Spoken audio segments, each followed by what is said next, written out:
What a knock by Daryl Mitchell. কি খেললো ভাই! 12.2 ওভারে 46 রানে 2 উইকেট। যখন ড্যারিয়েল মিচেল ব্যাটিং করতে নেমেছিল তখনও 238 রান দরকার, স্লো রান রেট, 2 উইকেট পড়ে গেছে। কিন্তু ড্যারিয়েল মিচেল বললো আমার কাছে কোনো প্রেশার নেই, আমি একা হাতে ম্যাচ জেতাবো। সেই ড্যারিয়েল মিচেল লাস্ট অব্দি নট আউট থাকলো, 15 বল বাকি থাকতে 7 উইকেটে নিউজিল্যান্ড নিজের নামে ম্যাচটা করে নিল এবং সিরিজে কিন্তু বরাবরই করে নিল। দারুণ দুর্দান্ত ইনিংস খেললো ড্যারিয়েল মিচেল, এবং এই ড্যারিয়েল মিচেল ভারতের বিরুদ্ধে বরাবর পারফর্ম করে ওডিআইতে। 2 50s আর 3টে সেঞ্চুরিজ করে ফেলেছে অলরেডি 9খানা ইনিংসে।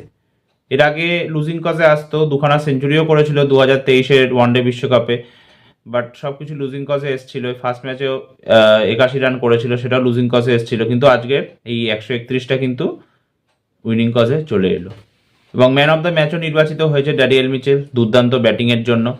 বাকি যদি নিউজিল্যান্ডের বোলিংয়ের কথা বলি তাহলে আমার একটা জিনিসই মাথায় ঢুকলো না, যে ভারতের ব্যাটসম্যানরা, যে নিউজিল্যান্ডের স্পিনার্সরা আছে, বিশেষ করে মাইকেল ব্রেসওয়েল, ডেবিউট্যান্ট জেইডান লেক্সান, আর তার সাথে হচ্ছে গ্লেন ফিলিপস, এদেরকে এমনভাবে খেলছিল যেন মনে হচ্ছিল এরা মুথাই মুরলীধরন, শেন ওয়ান, অনিল কুম্বলে এই লেভেলের বোলার। টুক টুক টুক টুক করেই যাচ্ছে ভাই মিডল ওভার্সগুলোতে, কি বলার আছে এদেরকে।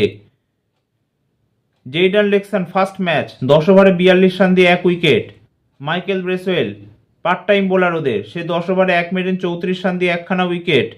গ্লেন ফিলিপস 3 ওভারে 13 run, total 23 over 89 run score করেছে এদের এগেনস্টে ভারতের ব্যাটসম্যানরা। কোনো সুইপ শট নেই, কিচ্ছু নেই, জাস্ট টুক টুক টুক টুক করে যাচ্ছে। আর এখানে কুলদীপ যাদব আর জাদেজা কি বোলিং করলো! কুলদীপ যাদব 10 ওভারে 82 রান দিয়ে 1খানা উইকেট, হ্যাঁ, আর জাদেজা এখানে 8 ওভারে 44 রান, কোনো উইকেট নেই। কোথায় এদের এই বোলাররা, কোথায় এরা জাদেজা আর কুলদীপ? এত এক্সপেরিয়েন্স বোলার, এতখানা উইকেট নিয়েছে, তাদের এই বোলিং পারফরমেন্স! উইকেট নিতে পারছে না।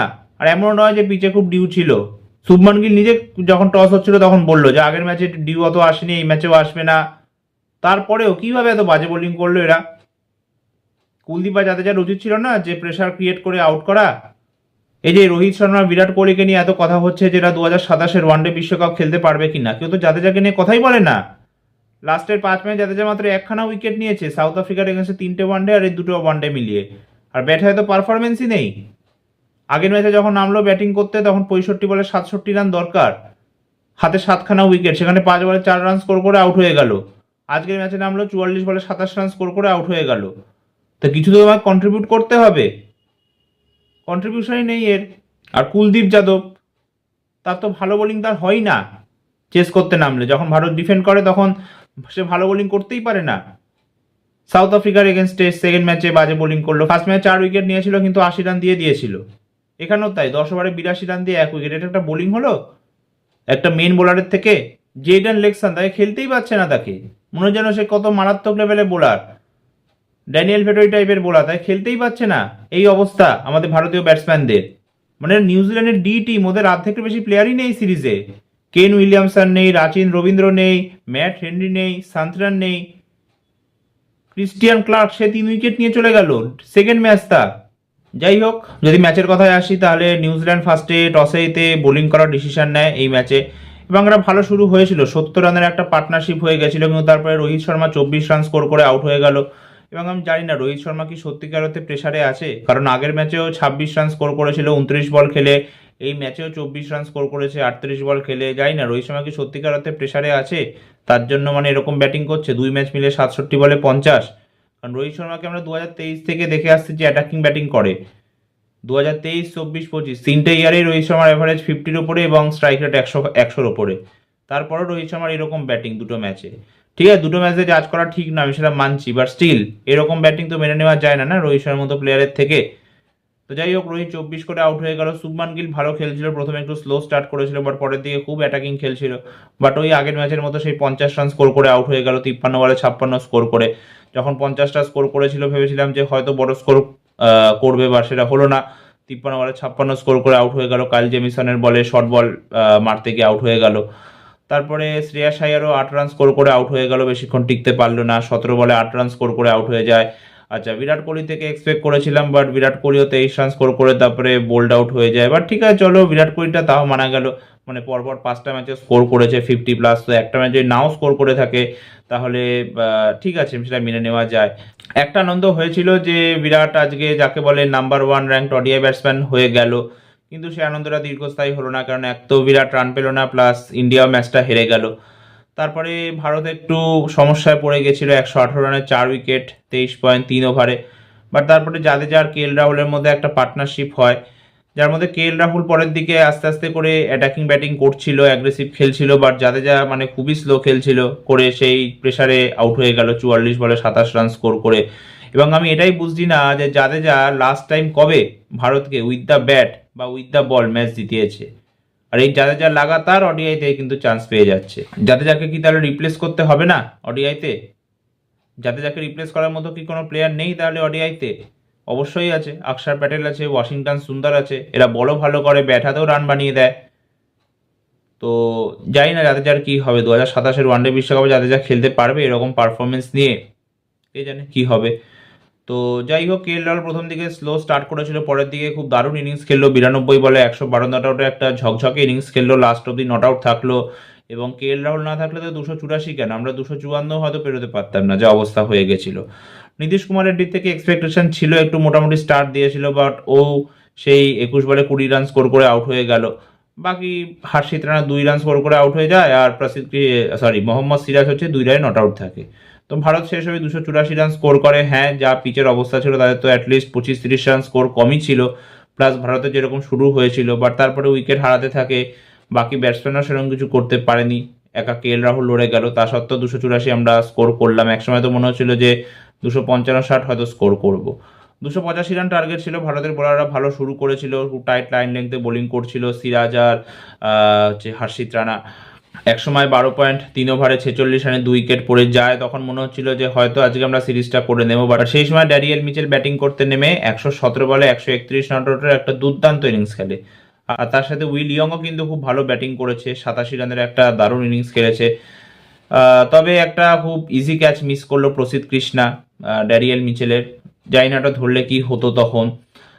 তখন আই থিঙ্ক 100 রান মতো প্রায় দরকার ওদের। তো এটা খুব ইজি ক্যাচ মিস করলো সেই ড্যারিয়েল মিচেল, লাস্ট অব্দি নট আউট থাকলো, 131 রান স্কোর করলো। আর তারপরে গ্লেন ফিলিপস ব্যাটিং করতে নেমে ড্যারিয়েল মিচেলের সাথে একটা আনবিটেন পার্টনারশিপ করলো, 80 রানের করে জিতিয়ে দিল নিউজিল্যান্ডকে।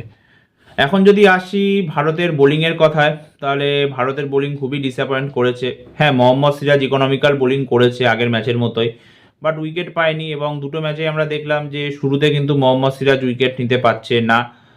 হর্ষিত রানা প্রথম দিকে ভালো বোলিং করছিল, পরের দিকে একটু মার খেয়ে গেছে, আর প্রসিদ্ধ কৃষ্ণার সাথেও প্রায় সেমই হয়েছে।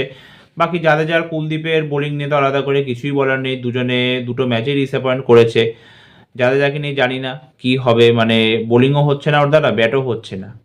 তো জাদেজা কি 2027-এর ওয়ানডে বিশ্বকাপে খেলতে পারবে এরকম পারফরমেন্স নিয়ে, নাকি ওয়াশিংটন আর অক্ষরকে রিপ্লেস করবে?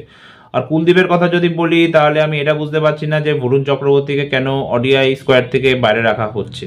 মানে যে প্লেয়ারটাকে আনা হয়েছিল চ্যাম্পিয়ন্স ট্রফির আগে, এবং চ্যাম্পিয়ন্স ট্রফিতেও দারুণ বোলিং করেছিল, বিশেষ করে নিউজিল্যান্ডের এগেনস্টে গ্রুপ ম্যাচ হোক বা ফাইনাল ম্যাচ হোক, সেই বরুণ চক্রবর্তীকে কেন টিমের বাইরে রাখা হচ্ছে, এটাও একটা বড় প্রশ্ন। তো বরুণ চক্রবর্তীকে আনা যেতে পারে। প্লাস সাউথ আফ্রিকায় যখন ভারত ট্যুর করেছিল 2024 সালের নভেম্বর মাসে টি20 সিরিজ খেলার জন্য, তখন আমার মনে আছে একটা লো স্কোরিং ম্যাচ হয়েছিল, যেখানে বরুণ চক্রবর্তী 5খানা উইকেটও নিয়েছিল। তো ওকে খেলানো যেতে পারে ওডিআইতে, এমন বলবো না যে বরুণকে একবারে ওডিআই সেট থেকে বাদ দিয়ে দেওয়াটা উচিত। বাকি আমার খারাপ লাগছে একজনের জন্যই, আর সেটা হচ্ছে মোহাম্মদ শামি। কারণ মোহাম্মদ শামি কেন চান্স পাচ্ছে না? মোহাম্মদ শামির ফিটনেস আছে, সব কিছু আছে, পারফর্ম করে যাচ্ছে, লাগাতার ম্যাচ খেলে যাচ্ছে, তাহলে তাকে কেন চান্স দেওয়া হচ্ছে না? যে মোহাম্মদ শামি 4 ম্যাচে 20খানা উইকেট নিয়ে নিয়েছে রঞ্জিতে, 7 ম্যাচে 16খানা উইকেট নিয়ে নিয়েছে সৈয়দ মুস্তাক আলী ট্রফিতে, এবং 7 ম্যাচে 17খানা উইকেট নিয়েছে বিজয় হাজারে ট্রফিতে, সেই মোহাম্মদ শামি টিমে জায়গা হচ্ছে না, আর প্রসিদ্ধ কৃষ্ণা লাগাতার জায়গা পেয়ে যাচ্ছে।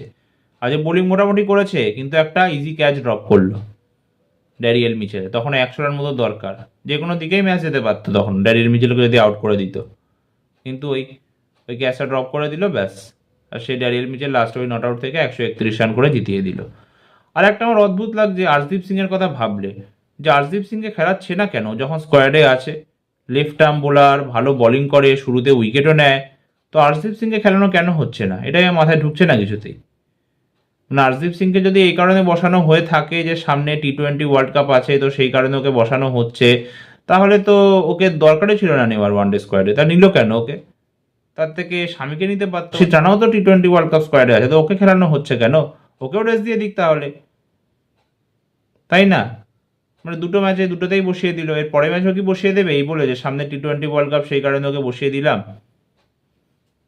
যাই না। তো যাই হোক, এখন সিরিজ 1-1 হয়ে গেছে, লাস্ট ম্যাচটা হচ্ছে ডিসাইডার, দেখা যাক কি হয়। যদিও এর আগে নিউজিল্যান্ড ভারতের মাটিতে এসে টোটাল 7টা ওয়ানডে সিরিজ খেলে গেছে, একটাও আজ অব্দি কিন্তু জিততে পারেনি। তো দেখা যাক গৌতম গম্ভীরের আমলে সে রেকর্ডটাও ভেঙে যায় কিনা, কারণ 2024 সালে যখন টেস্ট সিরিজ খেলতে নিউজিল্যান্ড এসেছিল, তার আগে 12টা টেস্ট সিরিজ ভারতে সে নিউজিল্যান্ড খেলে গিয়েছিল, যার মধ্যে 10টায় হেরেছিল আর 2টো সিরিজ ড্র হয়েছিল আর 2টো টেস্ট ম্যাচ মাত্র জিতেছিল। তারপরে এসে ভারতকে ওরা ভারতের মাটিতে হোয়াইট ওয়াশ করে চলে গেল, 3-0 হারিয়ে চলে গেল। তো দেখা যাক রবিবারের ম্যাচটায় কি হয়। বাকি অনেক পারফরমেন্সের ইমপ্রুভমেন্ট দরকার, কারণ নিউজিল্যান্ডের মানে যাকে বলে ডি টিম, হ্যাঁ, আর কত ডেবিউটান প্লেয়ার খেলছে, ক্রিস্টিয়ান ক্লার্ক সেকেন্ড ম্যাচ, হ্যাঁ, তারপরে হচ্ছে জেইডান লেকসান সে ফার্স্ট ম্যাচ তার, তাহলে তারপরে এরকম পারফরমেন্স এদের। জাকারি ফোকস ও তো বেশি ম্যাচ খেলেনি, ও কটা ম্যাচ খেলেছে। তো আশা করি যেন ভারত জিতে যায়, থার্ড ম্যাচটা করে সিরিজটা জিতে যেতে পারে। তো এই ভিডিওটা এতটাই, ভালো লাগলে প্লিজ ভিডিওটা লাইক শেয়ার আর চ্যানেলটা সাবস্ক্রাইব করতে ভুলবে না। ভিডিওটা কেমন লাগলো প্লিজ কমেন্ট করতে ভুলবে না। তো আর একটা নতুন ভিডিও নিয়ে তোমাদের সামনে আমি আবার উপস্থিত হবো, ততক্ষণ ভালো থেকো, সুস্থ থেকো, ধন্যবাদ।